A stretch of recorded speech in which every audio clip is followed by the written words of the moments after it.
Hello, Assalamu alaikum, my dear students.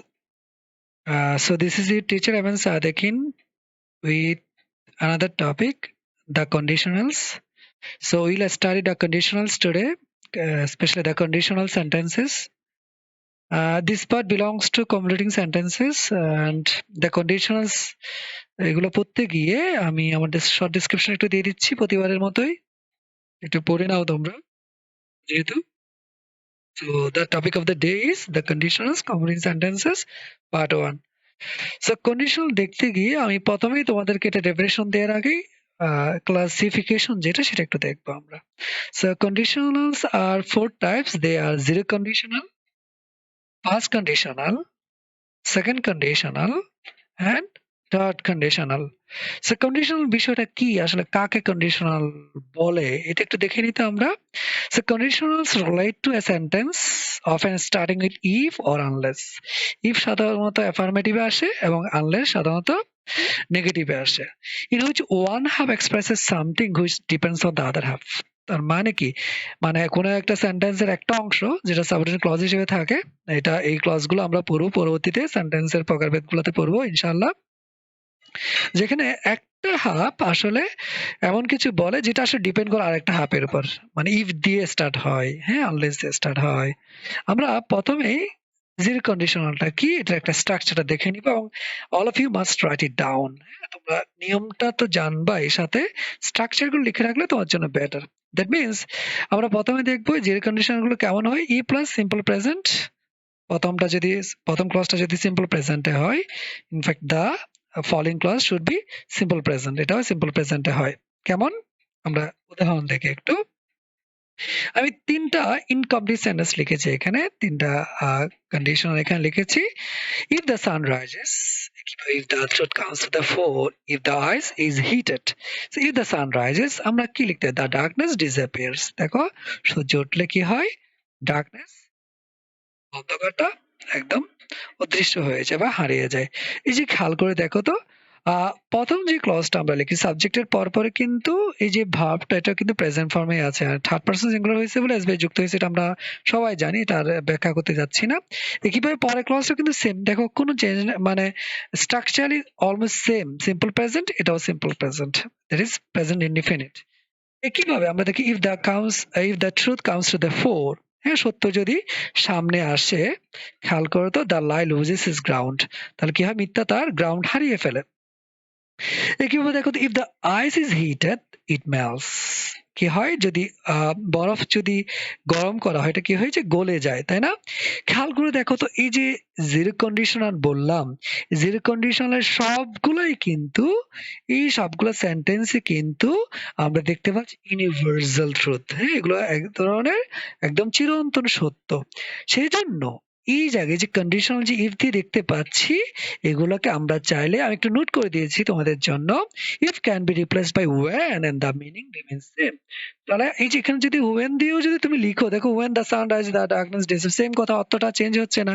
সেই জন্য এগুলো ওয়েন দিয়েও স্টার্ট করা যায়, বাট কন্ডিশনাল হিসেবে যেহেতু পড়ছি আমরা ইফ গুলো দেখছি এখানে, এবং দেখতে পাচ্ছি এগুলো সবগুলো ইউনিভার্সাল ট্রুথ, ঠিক আছে? A plus simple present, simple present মানে তুমি যখনই আনবা এভাবে বুঝতে হবে যে এটা আসলে আমি একটা ইউনিভার্সাল ট্রুথ তুমি বলছো।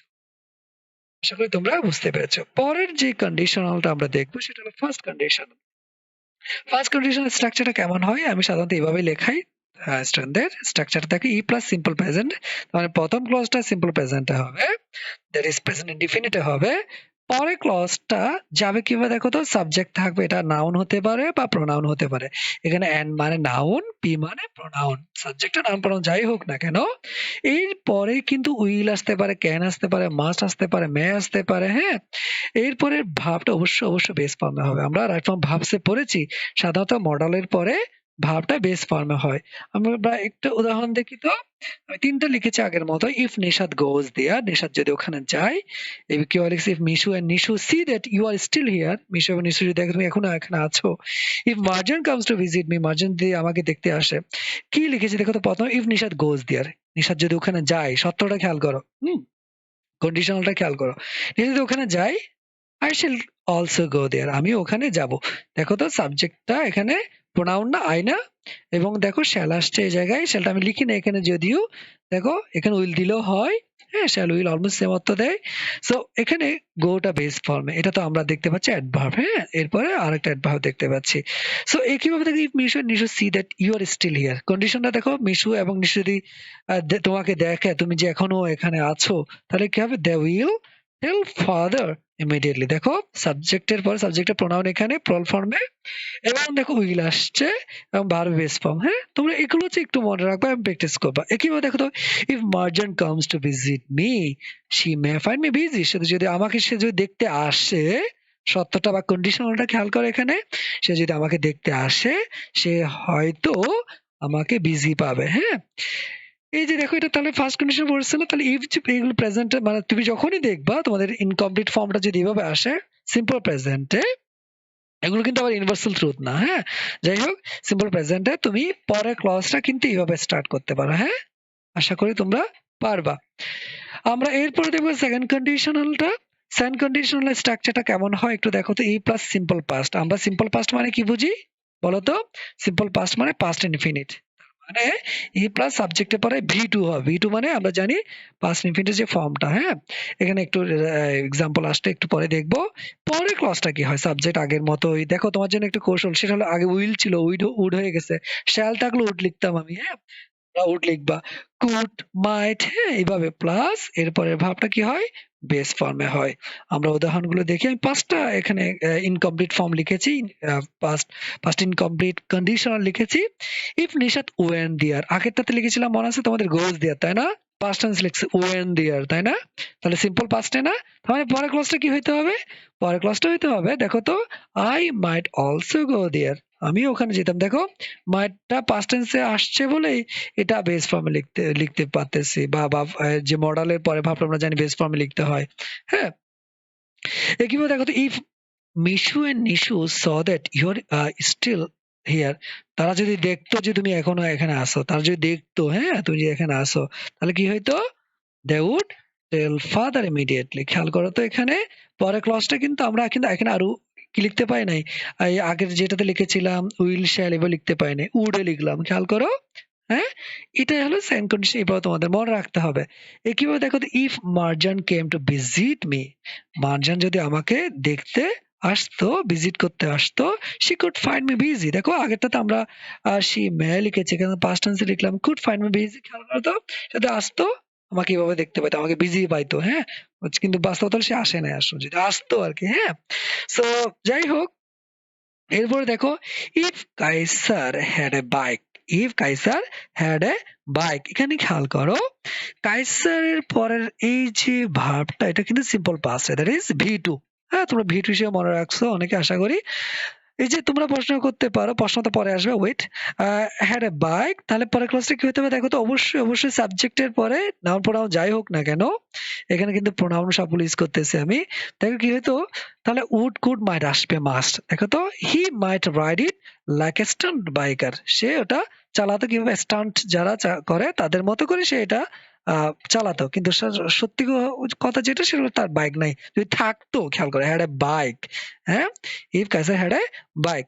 কিভাবে দেখো তো, এই যে সেম ক্লজটা একটু ডিফারেন্ট করে লেখা, এই ক্লজটাকে ডিফারেন্ট করে লেখা, আমরা চাইলে ইফ এভাবে না বলে এভাবে স্টার্ট করতে পারে। দেখো তো, হ্যাড আরএফএন সাম মানি, আরএফএন এর যদি কিছু টাকা থাকতো, এটা বোঝাচ্ছে। দেখো এটা দুটার মধ্যে ডিফারেন্সটাকে আমরা একটু পরে দেখবো। এটা he could spend it for the sake of his community, সে তার কমিউনিটির জন্য এই টাকাটা সে খরচ করতে পারতো, এই মানি বা টাকাটা সে খরচ করতে পারতো। দেখো পরের ক্লাসটা কিন্তু বারবার করে বলছি, সাবজেক্টের পরে এভাবে উড কুড মাইট এগুলো আসবে এবং ভার্বে বেস ফর্ম বসবে, এটা ইম্পর্টেন্ট, এটা অনেকেই ভুল করে ফেলো, এগুলো যেন না হয়। এখন তোমাদের প্রশ্ন আসতে পারে, স্যার আপনি তো এতটুকু পর্যন্ত বুঝছি কন্ডিশনাল, বাট এখানে এই যে হ্যাডটা এইভাবে কিভাবে হইলো, আমি তো বুঝতেছি না। দেখো তো, নোট করে রাখবা, ইফ প্লাস সাবজেক্ট আমরা দেখেছি, দেখো তো সাবজেক্ট এখানে, ইফ সাবজেক্ট এখানে এই টাইপ নাউন গুলো দেখতে পাচ্ছি আমরা, প্লাস বি টু, হ্যাঁ। তার মানে এটা এইভাবে লেখা যায়, একটু এইভাবে লেখা যায়, রিরাইট করা যায়, had plus subject plus V two হইলে বুঝতে পারবো যে আমরা এটা কি, এটা কি কিসে আছে, আমরা বলবো সিম্পল পাস্টে আছে। সেম কথা এখানে, হ্যাঁ। হ্যাড মানে এটা বি টু বোঝায়, এটা এই বি টুটা না দিলেও চলে, এটা আমরা একটু করব, হ্যাড প্লাস সাবজেক্ট প্লাস আসলে এক্সটেনশন হবে এই জায়গায়। আমরা এই জায়গায় এটা একটু কি করব, প্যান থ্রু করব, এই জিনিসটা হয় নাই, এই জায়গায় এক্সটেনশন লিখবো। হ্যাঁ, হোয়াটএভার।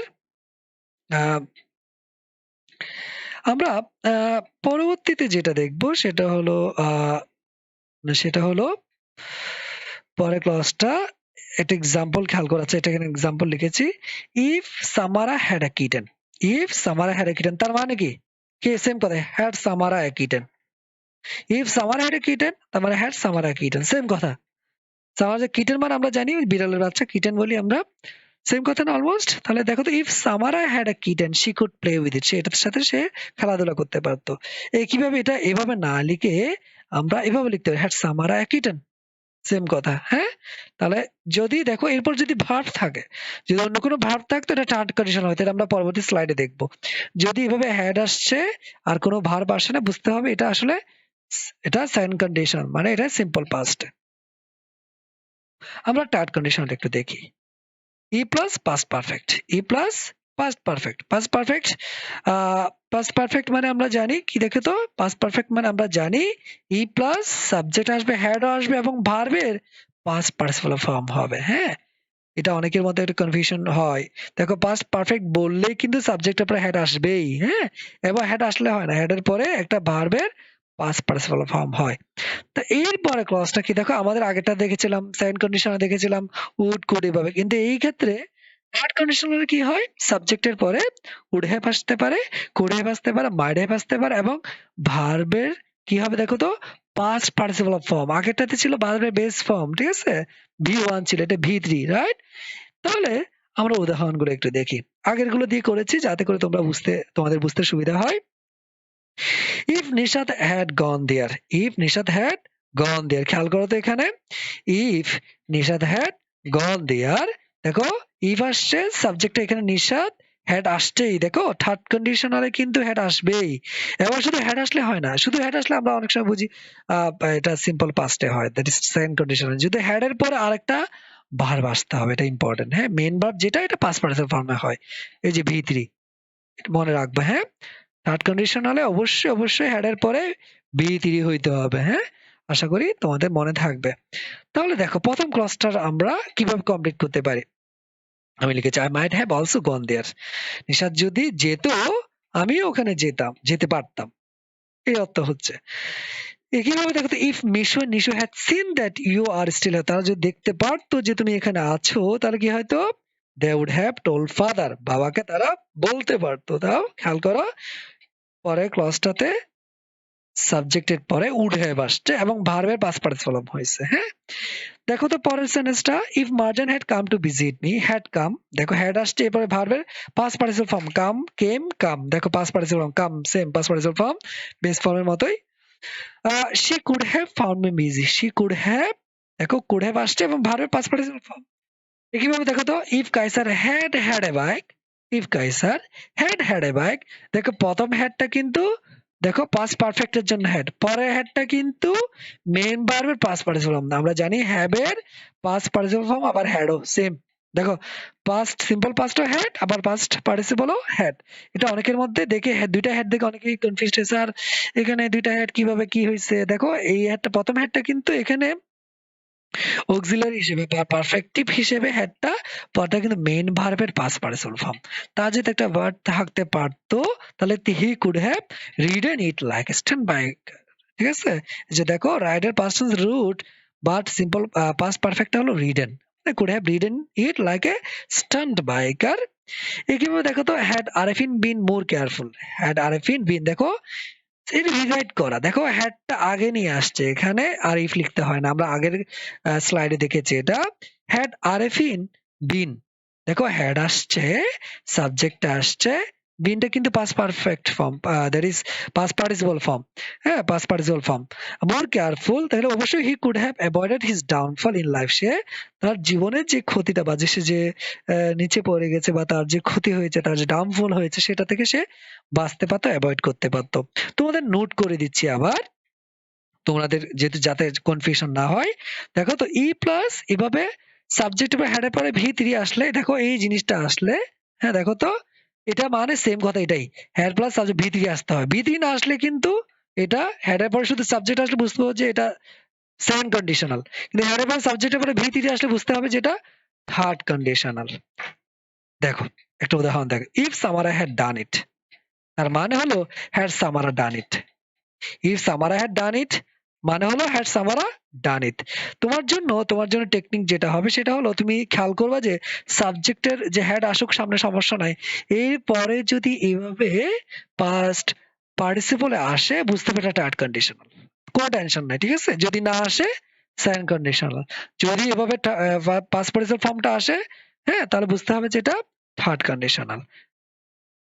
আমরা ইফ দিয়ে আরেকটা দেখবো, এখানে একটা সেন্টেন্স চলে আসছে, যদিও ইফ অর্থ আমরা বুঝি provided, provided that, providing that. If এর আরেকটা মানে সত্য বোঝায়, দেখো এটিগুলো দিয়ে তোমাদের সেন্টেন্স আসে কেমন, খেয়াল করো তো।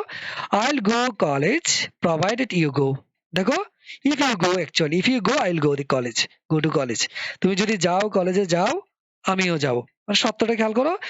এখানে খেয়াল করো পরের ক্লজটা আগে চলে আসছে, হ্যাঁ, এবং আগের ক্লজটা পরে গেছে। কিভাবে দেখো তো, she would do the homework provided that teacher gave her a reward। দেখো এই provided that মানে আসলে বোঝাচ্ছে কি এখানে if বোঝাচ্ছে, কি বোঝাচ্ছে, if বোঝাচ্ছে। she would do the homework, তা দেখো তো provided that, that is if teacher gave her a reward। দেখো তো এটা আসলে আগের ক্লজ আগে লিখতে পারতাম আমরা চাইলে, আমরা এই পরবর্তী সেন্টেন্সটা দেখবো একটু করে। if teacher gave her a reward, দেখো সেকেন্ড কন্ডিশনাল না, সেকেন্ড কন্ডিশনাল না, তো দেখো পরের ক্লাসটা আগে আসছে। এরপরে দেখো তোমাদের এই জিনিসটা আমি একটু মানে একটু অ্যানিমেশনের মাধ্যমে দেখানোর চেষ্টা করছি। If teacher gave her a award she would do the homework, তাই না? এটাকে এভাবে লেখা যায়, দেখো তো, she would do the homework if teacher gave her award. দেখো সেম কথা, দেখো তাহলে পরের ক্লাসটা আগে চলে আসছে, জাস্ট পরের ক্লাসটা আগে চলে আসছে।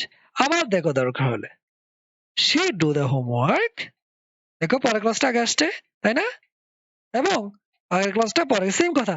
তাহলে ইফ এর জায়গায় তুমি প্রপার্টি লিখলো সেম। আশা করি তোমরা বুঝতে পেরেছো এবং তোমরা এগুলো কাজে লাগাবা। আর আমরা তো আনলেস, এটা তো অলরেডি বলেছি, প্লাস নেগেটিভ হলে আনলেস হয়, এটা যেন কনফিউশন ক্রিয়েট না হয় তোমাদের একটু লিখে দিলাম। If Mitu does not study hard, Mitu যদি কঠোর পরিশ্রম না করে, ভালোভাবে পড়াশোনা না করে, she will miss A plus in the exam. এটা কোন কন্ডিশনাল বলো তো? এটা ফার্স্ট কন্ডিশনাল না? দেখো তো প্রথমটা তো দেখলাম সিম্পল প্রেজেন্টে, পরের ক্লজটা দেখতে পাচ্ছি, দেখো উইল আসছে না, সাবজেক্ট উইল আসছে এবং ভার্ব বেস ফর্ম। এটা এভাবে না লিখে আমরা চাইলে এভাবে লিখতে পারি, আনলেস মিটু স্টাডিজ হার্ড। দেখো আনলেস মানে if Mitu does not study hard, same কথা, ঠিক আছে, এভাবে লেখা যায়। তাহলে পরের ক্লাসটা সেম রয়ে যাবে, দেখছো? এটা দেখো, এটা দেখেই বুঝতে হবে, তুমি এই ফর্মটা দেখেই সিম্পল প্রেজেন্ট থেকে বুঝতে হবে এটা আসলে কোন ফর্মে আছে। খেয়াল করো তো, এটা সাবজেক্টের পর উইল এবং ভার্ব বেস ফর্ম। তোমরা অবশ্যই প্র্যাকটিস করে দেখবে এগুলো। একইভাবে দেখো তো, Mishkat would fail in the exam unless he studied hard. দেখো আগের ক্লাসটা পরে লিখেছে, এই জায়গায় ইফ দিয়ে এটা লেখা যায় আসলে চাইলে। মিশকাত পরীক্ষায় ফেল করতো যদি সে কঠোর ভাবে পড়াশোনা না করতো, সে যদি মানে খুব ভালো পড়াশোনা না করতো, নেগেটিভ, রাইট? তাহলে এটা এভাবে না, Mishkat would fail in the exam if he did not study hard, same কথা না? সো আনলেস দেখেই অনেক সময় কনফিউশন যেন তোমাদের না হয়, আনলেস মানে আসলে ইফ প্লাস নেগেটিভ বোঝায়। এটাও তোমাদের জন্য একটু লিখে দিলাম, আশা করি তোমাদের এটা কাজে দিবে, ঠিক আছে। আমি তোমাদের জন্য এক্সারসাইজ নিয়ে আসলাম এই স্লাইডে, 11 এক্সারসাইজ দিয়েছি আমি, এগুলো তোমাদের বিভিন্ন কলেজে আসছে, আমি একটু আনলাম এই জায়গায়, কেন কন্ডিশনাল গুলো তোমাদের কমপ্লিট সেন্টেন্স আসবেই, শুধু কমপ্লিট সেন্টেন্স আসে সেটা না, এগুলো তোমাদের রাইট ফর্ম ভার্বসও আসে, এবং আমাদের জীবনটাও আমি বলি একটা কন্ডিশনের মতো। আমি অনেক সময় মজা করি, বলি আমাদের জীবনটাও কি একটা কন্ডিশন, এটা করলে এটা হবে, এটা করলে এটা হবে, এই টাইপের না, সত্যযুক্ত। সে কন্ডিশনাল গুলো আমাদের আমাদের জীবনের সাথে ওতপ্রোতভাবে জড়িত জড়িত সেজন্য কন্ডিশন গুলো আমাদের কাজে লাগে। সো আমি আশা করি তোমরা পারবা। জিরো কন্ডিশনাল থেকে থার্ড কন্ডিশনাল পর্যন্ত 4টা কন্ডিশনাল তোমাদের দেখালাম আমি। এই জায়গায় তোমাদের 11টা এক্সারসাইজ দিয়েছি, তোমরা ট্রাই করবা, আমি একটাও করে দিব না। এটার জন্য আমি একটা আলাদা সলিউশন ক্লাস রাখবো, সেখানে তোমরা দেখতে পাবা। ঠিক আছে? তাহলে সবাই ভালো থাকো, সুস্থ থাকো। মে আল্লাহ ব্লেস ইউ অল। আল্লাহ হাফেজ।